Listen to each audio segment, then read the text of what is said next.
If you'd like, would you like to share your name and what you spend the most time doing? My name is Dagmar Seaside, and online you can find me at MJ Slamborn.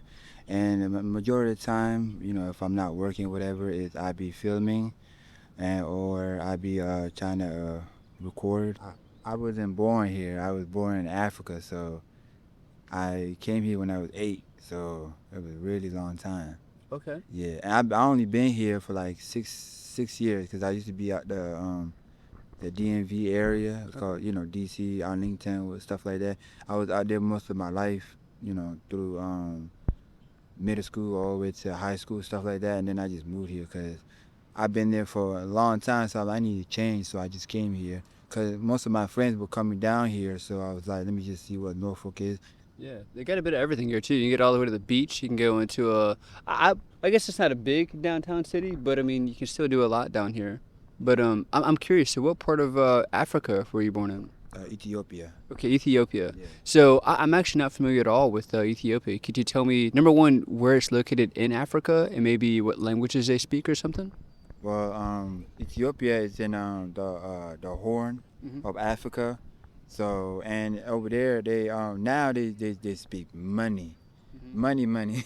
Chinese they speak, but also we got our own. The main one we had was it's called Amarinya. So that's what majority of the people over there like here like English. You know what I'm saying? Over there they speak English now because now it's like they want to majority of the young people now they want to go out places, other countries, and do businesses and bring it back there. So they got to learn how to speak English. But also it's like now like they have the Chinese people they are investing in Africa a lot. So now a lot of people from there they're coming down here to down there to do constructions. So now back then it used to be like that's I think right now that's the only country because you go there like you see this cities and stuff right now right downtown Norfolk. Mhm. When you go there it kind of look almost kind of like this. Really? Yeah, because before it used to be like majority of the people you see in movies and stuff or mud houses or like they got like steel houses, whatever. Now it's like they try to build like architectures and stuff like that. Right. All look good. They got rails and a little train for people to go back and forth, lights and stuff. It looks different. So if I go, now right now I've been seeing it through like social media and stuff. But when I go back there, it's gonna be totally different. But that's an interesting concept, what you just mentioned about social media, because especially more than 5 or 10 years ago, my only perception of Africa was literally just the movies or a textbook. But now it's so much easier. You could even Google the images, but now there's so much content coming from all over the world. Yeah. Like Cape Horn. What's the area most southern in Africa? Is that Cape Horn? The most southern area of Africa, is that Cape Horn down there? Cape Horn. Oh. Maybe not, but I remember I was surprised to see it looked a lot like beautiful, tall, beautiful structures down there, and it's nothing like what I saw in the movies or textbooks. So it's kind of cool to see that. Oh yeah, they I think we talk about that. Yeah, they do got some places now. They're trying to like level up and they're trying to like become like the modern world. You know what I'm saying? Mhm. Especially like the capital side. Mhm. If you go to you go to the countryside, they're like more country too. But now they're trying to like better their life, and now their kids are going to school, so they're coming back and saying, "Mom, okay, we're doing farming and stuff. So, but instead to help you out, why don't we get this type of machines, or why don't we build this type of crops so we can sell, so we can have money for us, or build properties." I just seen it like 2 days ago.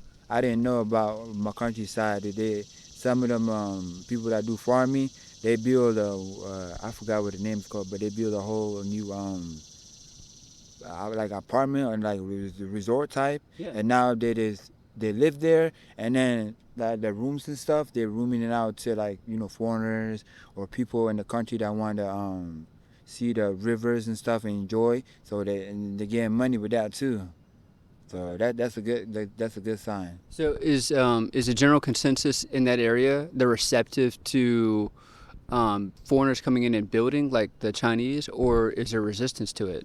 or is it offering jobs? What's the consensus? I mean, at first they were like, they didn't want them to be there, but as time went by, they got used to them because they were helping them out, Okay. and then they seen how the city was, so now they're getting like different type of blocks and bricks from them, and they're teaching them how to do other stuff. So in order for them to go what was it, go bigger, and they learn how to operate some of the stuff for themselves. So now in the future, they don't, what I'm saying, they're going, I mean, it's good to work with other people and stuff, but later on, they're going to work by themselves and teach their own, family members how to build and stuff like that. So. Okay, that's a lot of interesting information. So, back to the languages. Did you learn one of the native languages in Ethiopia, or was your first language English? Well, the first no, English is my second one, Okay. but my first one is because I was born there, so I was speaking Amharic. That's the one. That's the main one. And then you got called, like, they got regions like here. You know what I'm saying? Like the states, they got their own regions. They got their own languages too. But they also speak Amharic. But now they also speak English. And then some of them, they got, like, how they have Chinese town. Or you go there, like all the people there, and that side all speak Chinese.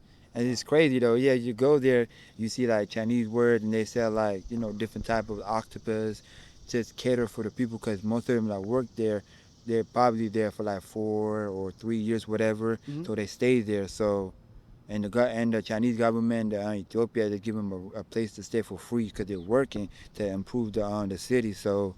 And so to get more money, the people learn how to speak their languages, Koreans, whatever, and they interact with them. So That is very insightful stuff. Never heard of any of this. So, who owns the land when Chinese companies are coming in to build? Do the Chinese own the land they're building on, or do Ethiopian people or the Ethiopian government own it and China's just building it? I think it's just like they're using it as a contract. Okay. So the Chinese people come in there To build. to build some stuff, yeah, and they also build trusts and stuff. So they most of the time they exporting stuff. So they use them as, like, they export it down there, and then I guess they export it to a different type of the world after that. Yeah, because I was curious as soon as you mentioned it. I was wondering where they're getting the materials. I was wondering if they were, like, if they're building skyscrapers. I wonder if they're getting steel from Africa, or if they're getting it from China and shipping it there. Do you know any insight on that? That part I'm not sure about, but all I know is they're just helping them build stuff.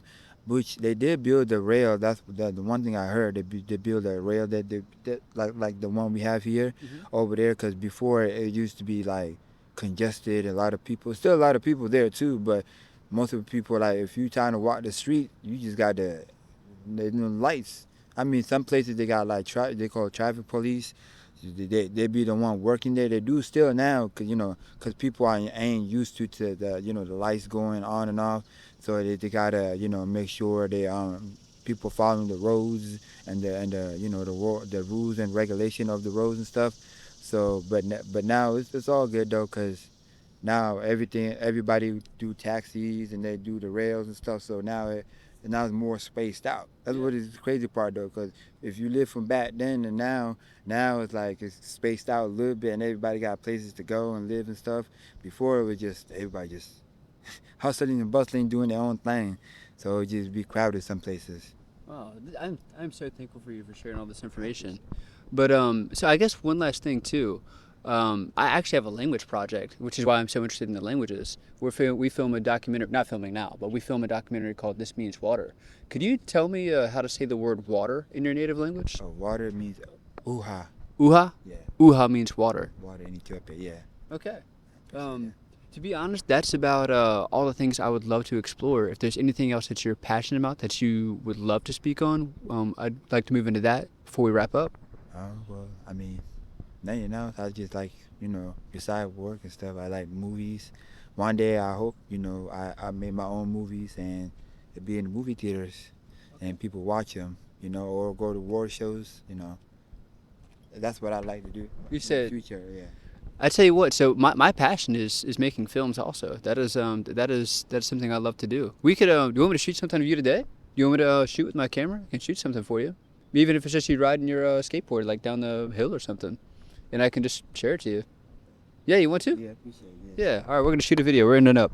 So, want to wrap up? Say maybe what's your name and maybe like a closing statement or something. Well, my name is Dagi Maui Seaside, aka MJ Slam One, on Instagram, and I hope y'all, do your best, and do something that you're passionate about, not just going to day everyday life, cause one day you're just gonna be stressed out and you ain't gonna have nothing.